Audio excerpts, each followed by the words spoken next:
сәлем оқырман. Соңғы уақытта Айгүл мен Гуджанның арақатынасы бәріміздің назарымызда. Олар туралы айтылып жүрген әңгімелер аз емес. Бір күні ренжісіп, екінші күні қол ұстасып бірге жүргендерін көргенде, көпшілігіміз таңғалып жатамыз.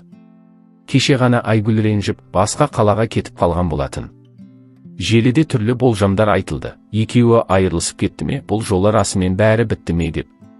Бірақ көп ұзамай Гуджанның артынан іздеп барғаны белгілі болды. Бұл да бір кинодағыдай көрініс.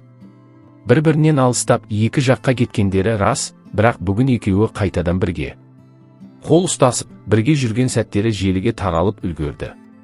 Осылай ренжісіп, қайта қосылып жүре беретін бұл жұп, бәлкім, өздері үшін емес, біз үшін, яғни көрермен үшін шоу жасап жүргендей ме, қалай? Кейде олардың әрбір әрекеті сценариймен жазылғандай әсер қалдырады. Гуджанның клубқа барып, басқа қыздармен жүргісі келетіні де жасырын емес. Ол еркін өмірді ұнатады.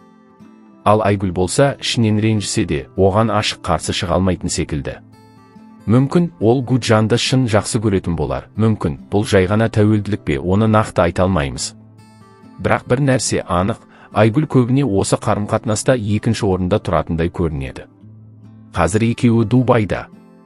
Демалып, бірге уақыт өткізіп жүр. Бірақ сұрақ көп, бұл жай ғана уақытша татуласу ма? Әлде расымен де араларында сезім бар ма? Гуджанның қызығы таусылған соң Айгүл қайтадан жалғыз қалмай ма? Бұл сұрақтар қазір талай адамның көкейінде жүр. Өйткені бұған дейінгі жағдайлар көрсеткендей, олар үнемі бір сарынмен жүріп келеді. Ренжісу, алыстау, сосын қайта табысу. Біз сырттан бақылап отырмыз. Олардың әрбір қимылын, сөзі мен фотосын талдап, өз пікірімізді айтып жатырмыз. Бірақ шын мәнінде бұл қарым-қатынастың ішінде не болып жатқанын тек екеуі ғана біледі. Бәлкім, олар үшін бұл қалыпты жағдай шығар. Ал біз үшін бұл үлкен драма. Не де болса, уақыт көрсетер. Бірақ ең бастысы, Айгүл өз қадірін ұмытпаса екен. Гуджан үшін емес, өзі үшін өмір сүруді ұмытпаса болғаны. Бәлкім, Айгүлдің үнсіздігі мен көнгіштігі сырт көзге әлсіздік болып көрінетін шығар. Бірақ кейде үнсіздік адамның ішкі күресінің көрінісі. Ол бәрін сезіп біліп тұрса да, бұл қарым-қатынасты үзуге батылы жетпей жүрген шығар. Себебі кейбір адамдар үшін жалғыз қалу, сүйіктісінің қасында жүріп ренжуінен де ауыр.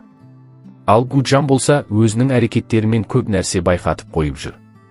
Ол өз өмірін шектеуді қаламайды, бірақ Айгүлдің жанында болудан да бас тартпайды.